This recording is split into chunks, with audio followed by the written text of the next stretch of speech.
Hey guys, this is Manas. So ఈ వీడియోలో మనం ఏం తెలుసుకుంటామంటే ఏ కన్సల్టెన్సీస్కి వెళ్ళాలి మాస్టర్స్ ఎడ్యుకేషన్ కోసం. సో జనరల్గా మనమైనా అప్లై చేసుకోవచ్చు, బట్ కన్సల్టెన్సీస్ నుంచి వెళ్తే ఏంటంటే మనకు భరోసాలా ఉంటుంది. లైక్ ఓకే, వాళ్ళు చూసుకుంటారు కదా, వాళ్ళకి అన్నీ తెలుసు కదా అన్న ఫీలింగ్ మనకు ఉంటుంది. బట్ అంతేం లేదు, మనమైనా చేసుకోవచ్చు సింపుల్గా. బట్ మీరు ప్రిఫర్ చేస్తే కన్సల్టెన్సీకి దేనికి వెళ్ళాలి అని, సో దానికోసం నేను కొన్ని కన్సల్టెన్సీస్ చెప్తాను అనమాట. సో టాప్ 5 అనేం కాదు, లైక్ నేను చాలా ఎదిగాను అనమాట. నేను మాస్టర్స్ ఎడ్యుకేషన్ స్టార్ట్ చేసినప్పుడు, ఇప్పుడు అరౌండ్ ఆగస్ట్ ఆ టైం అప్పుడు చేస్తే చాలా కన్సల్టెన్సీస్ ఎదిగితే అందులో నేను కొన్ని సెలెక్ట్ చేసుకున్నా. లైక్ కొన్ని ఆఫ్లైన్ సెలెక్ట్ చేసుకున్నా, కొన్ని ఆన్లైన్ సెలెక్ట్ చేసుకున్నా. ఎందుకు అనేది ఇప్పుడు చెప్తాను మీకు. సో ఫస్ట్ నేను సెలెక్ట్ చేసుకున్నది ఏంటంటే ఐడిపి అనమాట. ఎందుకు ఐడిపి సెలెక్ట్ చేసుకున్నాను అని అంటే, సో ఐడిపి వల్లే మన ఐఎల్స్ ఎగ్జామ్ కండక్ట్ చేస్తారు. నెక్స్ట్ వాళ్ళకి 3000 అండ్ 6000 అనే 2 ప్యాకేజెస్ ఉన్నాయన్నమాట. సో 3000 ఏంటి, 6000 ఏంటి. 3000 అయితే మీరు అప్ టు 5 యూనివర్సిటీస్ అప్లై చేసుకోవచ్చు. 6000లో కూడా same up to 5 universities apply చేసుకోవచ్చు. బట్ 3000లో ఏంటి అంటే ఓన్లీ వాళ్ళ పార్ట్నర్ యూనివర్సిటీస్ మాత్రమే 3000కి అప్లై చేయడం అవుద్ది. బట్ ఇన్ 6000 వాళ్ళ నాన్ పార్ట్నర్ యూనివర్సిటీస్ కూడా మనం అప్లై చేయొచ్చు అనమాట.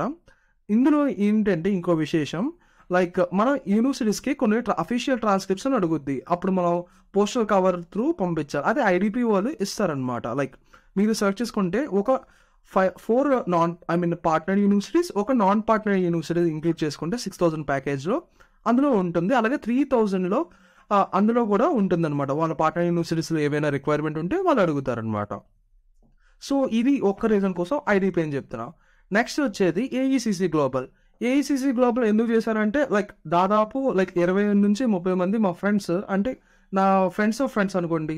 సో వాళ్ళందరూ ఏఈసిసి గ్లోబల్ నుంచి వెళ్ళారు. నెక్స్ట్ విశాఖపట్నం, నేను శ్రీకాకుళం ఉంటా. సో నాకు దగ్గరగా ఉన్న ఆఫ్లైన్ దాంట్లో ఏం తెలుసుకుందామన్నా సరే మాకు విశాఖపట్నం దగ్గర. సో అందుకని ఏఈసిసి గ్లోబల్ సెలెక్ట్ చేసుకున్నా. నెక్స్ట్ ఆన్లైన్లోకి వచ్చేసరికి నేను 3 సెలెక్ట్ చేసుకున్నా. ఫస్ట్ది ఏంటి అంటే లెవరేజ్ ఎడు అనమాట. లెవరేజ్ ఎడు ఎందుకు సెలెక్ట్ చేసుకున్నా అంటే, అంకుర్ వారి ఎక్కువ వీడియోస్ నేను ఎక్కువ చూస్తా. ఆయన ఒకసారి మాస్టర్స్ ఎడ్యుకేషన్ కోసం లెవరేజ్ ఎడు ప్రిఫర్ చేయమన్నారు. అలాగే ఒకసారి చూసాను. నెక్స్ట్ ఏ ఫైండర్ అన్ని చూసాను, నాకు నచ్చింది. ఓకే, గుడ్ అనుకున్నాను. బట్ నాకు ఎంత అంటే 9,999 సెలెక్ట్ చేసుకొని పే చేశాను అనమాట. ఇందులో వీళ్ళు చెప్పింది ఏంటి అంటే, వన్స్ మీరు మా త్రూ వెళ్ళినట్టయితే వెళ్ళినట్టయితే అడ్మిషన్ అయ్యి మన ఫ్లైట్ ఎక్కిన వెంటనే మనకి ఆ 999 అనేది రిటర్న్ అయిపోద్ది. నెక్స్ట్ అనేది మన ఎవ్రీ దానికి, అంటే లైక్ ఎవ్రీ నీడ్ ఉంటుంది కదా అబ్రాడ్ వెళ్ళిన తర్వాత. ఫర్ సపోజ్ మీకు హౌసింగ్ కానీ వీటన్నిటిలో కానీ మేము హెల్ప్ చేస్తాం. నెక్స్ట్ ట్రావెలింగ్ గైడ్ కానీ, ఫైనాన్స్ కానీ, ఇవన్నీ మేమే హెల్ప్ చేస్తాం, దగ్గర నుండి చూసుకుంటాం ఈచ్ అండ్ ఎవ్రీ స్టెప్లో అన్నారు. సో ఇదేదో కొత్తగా ఉంది, బాగుంది అనుకున్నా. ఓకే అది అనుకున్నా లెవరేజ్ ఎడు. నెక్స్ట్ సెకండ్ థింగ్ ఏంటంటే లీప్ స్కాలర్. లీప్ స్కాలర్లో ఏంటి అంటే, మెయిన్గా ఫస్ట్ నా ఎక్స్పీరియన్స్ అయితే లీప్ స్కాలర్తో అస్సలు ఏం బాగలేదు. అది ఎందుకు అనేది నేను మై ఎక్స్పీరియన్స్ అనే ఒక వీడియోలో, నెక్స్ట్ అదే different consultancies with my experience అని చెప్పి ఒక వీడియో పోస్ట్ చేస్తా. అందులో మీకు ఐడియా ఉంటుంది. సో ఇప్పుడు లీప్ స్కాలర్లో ఏంటి అంటే, నాకు ఫ్రీగా ఎస్ఓపి రాస్తా అన్నారు. సో ఫ్రీగా ఎస్ఓపి రాస్తారు అంటే ఓకే, వెల్ అండ్ గుడ్ అనుకున్నా. వాళ్ళు ఏం చేశారంటే ఒక డాక్యుమెంట్ ఫామ్లో చాలా నెంబర్ ఆఫ్ క్వశ్చన్స్ ఇచ్చారు. ఆ క్వశ్చన్స్ మీకు ఇక్కడ పెడతా చూడండి. నెక్స్ట్ ఆ క్వశ్చన్స్లోకి మనం ఎంత హానెస్ట్గా వీలైతే అంత హానెస్ట్గా ఫిల్ చేయాలన్నమాట. సో ఫిల్ చేస్తే మనకు ఒక శాంపుల్ ఎస్ఓపి ఇస్తారు. ఆ శాంపుల్ ఎస్ఓపి మనకు నచ్చలేదు అనుకోండి ఇంకోటి రాస్తారు. అది నచ్చలేదు అనుకోండి ఇంకోటి రాస్తారు. సో అది అన్లిమిటెడ్ టైమ్స్ అన్నారు. సో అదేదో నాకు కొత్తగా అనిపించింది. నెక్స్ట్ జాయినింగ్ ఫీ కూడా చాలా తక్కువ. నెక్స్ట్ మన ఫ్రెండ్స్ ఎవరు రిఫర్ చేసినా సరే వాళ్ళకి కూడా జాయినింగ్ ఫీజు ఉండదు. సో వాళ్ళకి 0 అనమాట. నాకైతే జాయినింగ్ ఫీ 34 రూపీస్, మిగతా మా ఫ్రెండ్స్కి అయితే 0 అనమాట. సో ఆబ్వియస్లీ ఎన్నిసార్లు ఎస్ఓపి రాస్తా అన్నారు, నచ్చింది. నెక్స్ట్ నా లక్కీగా నా సెకండ్ టైం వచ్చిన కౌన్సిలర్ నాకు చాలా బాగా కనెక్ట్ అయ్యారు.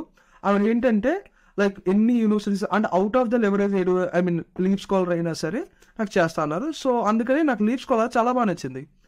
సో నెక్స్ట్ థర్డ్ వచ్చేసరికి ఎడ్వాయ్ అనమాట. సో ఎడ్వాయ్ ఎందుకు యూజ్ చేసుకున్నానంటే, ఫస్ట్ ఆన్లైన్ చేసుకున్నప్పుడు ఎడ్వాయ్ అనేది నాకు ఐఎల్స్ ప్రిపరేషన్ అప్పుడు ఎడ్వాయ్ నుంచి కోర్సెస్ ఇవి కొనమని బలవంతం చేశారనమాట. బట్ నేనైతే ఐఎల్స్ దేనికి కొనలేదు, బట్ చేశారు. సో ఏంటది అని అక్కడ చూస్తే మొత్తం ఇది ఉందన్నమాట. వాళ్ళు అడిగారు అనమాట, జస్ట్ మీ దాని నుంచి ఒక శాంపుల్ కాలేజ్ లిస్ట్ ప్రొవైడ్ చేయండి, ఫ్రీ అప్లికేషన్ వేవర్స్ ఉన్నవి అని వాళ్ళు ప్రొవైడ్ చేశారు. సో ఫ్రీగా ఉన్నవన్నీ అందులో తోస్తారనమాట. సో ఒకసారి కంపేర్ చేసుకున్నాం.